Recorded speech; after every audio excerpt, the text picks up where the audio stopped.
Join me as we go speak to eyewitnesses that have encountered the elusive creature known as Sasquatch. Thousands of people have seen this elusive creature nationwide. As you know, I have too. This is what has pushed me and driven me to investigate this subject more and to speak with so many eyewitnesses that have also encountered this hominid species. So come with me as we embark on this mission to see what we can find. And if we're lucky, the truth will reveal itself. So I grew up in the mountains in a small mountain town. I'm outdoors a lot. I'm 45 years old now, but when I was, I guess, 8 or 9 years old is when we moved into the mountains. Outdoors a lot, venturing a lot, hunting, camping, fishing, and now I'm outdoors even more, and I guess I'm sort of a guide. I take people out on adventures as a career, and I'm out here all the time. Seen a lot of stuff, a lot of wild animals, and a few things I can't explain, a lot of things that I can't explain, or I come up with some sort of explanation for them. But yeah, growing up in the mountains, outdoors all the time, out in the woods, out in the hills. So I grew up in Cripple Creek, Colorado, which is a small town to the west of Colorado Springs, if you're not familiar with the area.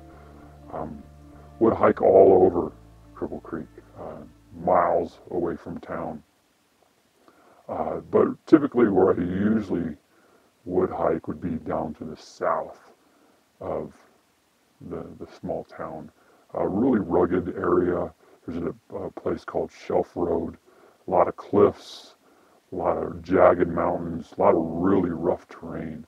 That's really where I chose to go a lot of the times hiking, just because it was, so rugged.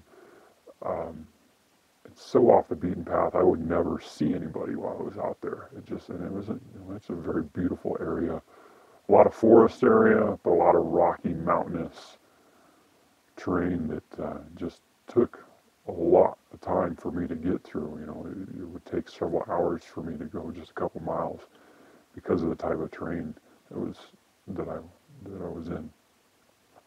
So one time hiking out there, there was snow on the ground, so it was, I don't remember exactly the time of year, but obviously it was either winter or early spring. But I was 14, 15 years old.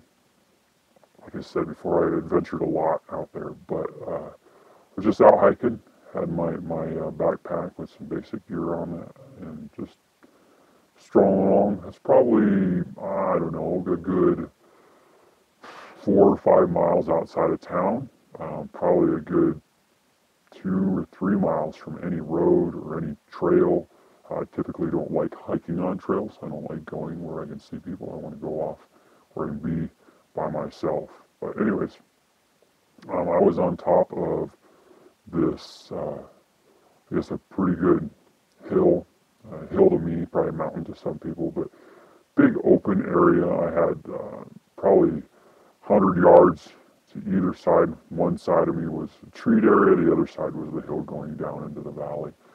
But I was walking basically across this field, and there was a big, huge swath of snow, probably about 2 feet deep. Being the time of year it was, that snow was really hard packed. Me walking across it, I could barely even make an indentation in the snow. Hardly could even see my footprints. I'm not, at 16 years old, I wasn't overly heavy, probably about 125 pounds. So, no big deal, but my tracks on this hard-packed, crusty, frozen snow were very unnoticeable. But this snow field was probably about 300-400 yards across, from one end to the other, and probably 200 yards wide. And I was walking lengthwise from one end to the other. And only got, I don't know, 20 or 30 yards in, and I noticed some very unusual looking tracks, and got to really paying attention to them. And I realized that, here I am walking on this hard packed snow, barely leaving an indentation, and these tracks I saw were deep in the snow, so whatever made them was heavy.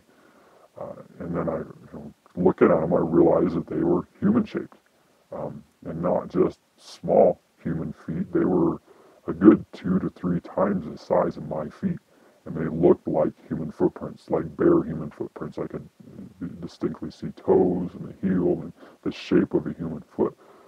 So not only am I looking at a very large human foot, but notice that the tracks, the gait on them were 2 to 3 of my strides. So we're looking at, 6 to 8 feet from footprint to footprint. So human footprints 6 to 8 feet apart that are 2 to 3 times the size of my feet. No human's going to make that size of track. And even if they're running, they have to be leaping. And really, why would you do this out in an area where nobody frequents? You get so few hikers out there. Why would you stage something like this? But it was very unusual seeing these giant footprints out in the middle of nowhere on the top of the mountain that were so far apart, such large feet. So, it's a pretty unusual thing to find out there in the wilderness. I can't say that when I found them I was really scared. It was definitely a pretty odd find. It made me want to be pretty aware of my surroundings. I was checking things out, seeing if I could find possibly what made these footprints. Very unusual, but like I said, not scared, but it was a little unnerving, but it made me think and realize that there's things out there that we don't know about, that we can't explain about. Everybody has heard stories of Bigfoot or Sasquatch or whatever you want to call it, but we always have this doubt, or people just simply don't believe. I can't say that I ever really believed in Bigfoot before I found these tracks. And it's people kind of,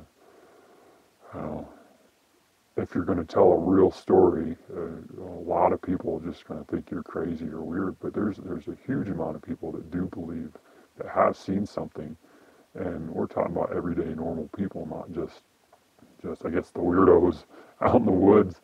But it was interesting, and it made me realize that there's things out there that we can't explain. And I haven't been searching for Bigfoot my entire life since I found those. I just continue to go on out in the outdoors because I love the outdoors. But I do look for Bigfoot or other unexplained things, or there's no doubt in my mind that there's creatures out there, whether it be Bigfoot or ghosts or aliens or who knows, but there's things that are beyond us, that are bigger than us, or that they're out of the norm, they're out of our typical life. And just because everybody hasn't seen them, everybody hasn't experienced it, doesn't mean it's not real. It just means you're not one of the lucky few that got to experience something. But out here in the woods now, I still feel comfortable. I don't think these things out there are out to get us. They just prefer to remain unseen and unfound because they know what type of people we are, and we're not nice. We're not good to things that aren't human. So why would you want to be found? As much as I'm outside, I hear a lot of things, a lot of animals, and a lot of snapping of timbers and things like that, you know, unusual sounds or things that, you know, make the hair stand up on the back of your neck. But most of the time I can explain away what it is. But I have heard in the middle of the night strange sounds that I have no clue what they are. Heavy footfalls that just don't make sense, or, you know, the snapping of a really big tree, or, you know, just weird noises. And, you know, I've been out here enough that I know what a coyote sounds like. And I know what a bear sounds like, or an elk, or a deer moving through the forest, or even a little tiny mouse makes a huge sound in rustling through the bushes. But I have had experiences and heard sounds that there's just no explanation for. There you have it, another eyewitness testimony. And from people that I vetted myself and that I trust, that I've run into these elusive creatures. Join me next time so we can get a little bit closer to what the truth of the matter is. Till next time.